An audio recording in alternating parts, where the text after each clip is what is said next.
ანასტასიას 8 წლის ასაკში წაერთვა ბავშვობა. გოგონა ახლა 12 წლის არის და მის თვალებში დაუბრების შიშია, სევდის ზღვა. ბოლოს 8 წლის იყო, როდესაც თანატოლებთან ერთად ეზოში ითამაშა. პარასკევი დღე, 15 საათი, საავადმყოფოს თეთრი კედლები, თეთრ ხალათში მოსიარულე ექიმები, პალატების კარს მიღმა სიკვდილს მებრძოლი ადამიანები და სიჩუმე. ცოტა ხანში კი სამედიცინო დასკვნა, დიაგნოზი, სიმსივნე. ეს იყო სწორედ ის დღე, როდესაც პატარა ანასტასიას და მისი ძმის თვალებში დედის დაკარგვით გამოწვეული შიში გაჩნდა.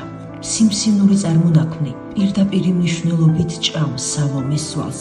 საჭიროა მუხლზე სასწრაფო ოპერაცია და იმპლანტის ჩასმა, რაც დიდ თანხებთან არის დაკავშირებული. ცვლის ნახევარი უკვე შეჭმულია სიმსივნისგან და ეს პროცესი ისევ გრძელდება. ეს იმას ნიშნავს, რომ იმპლანტიც ვეღარ ჩადგება. ეს კი ახალგაზრდა დედის სიცოცხლის დასასრულს და მცირეწლოვანი ბავშვების დაუბრებას ნიშნავს.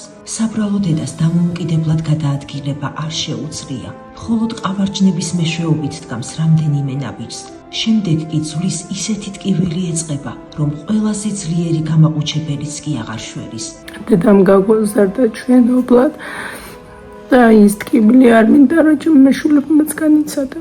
ბევრჯერ მეთქვია, რომ ბავშვებს ბავშვობა წავართვი, მეთქი, იმის გამო, რომ მე რო არ შემიძლია უწევთ ბევრი რამ თვითონ გააკეთო, სტრესულია ეს ჩემთვის და ამის გამო ბევრჯერაც მიტირია ჩუმად, რომ ბავშვები გავაწვალეთქო. დედის ტანჯვას უყურებს ორი მცირეწლოვანი ბავშვი და ვერაფრით ეხმარებიან. უფალო, მარტო შენიცი, რაც ეცხლი გიზგიზებს ბავშვების გულში. გადარიცხეთ ნებისმიერი თანხა ჩერნოვეცკის ფონდის ოფიციალური საიტის მეშვეობით.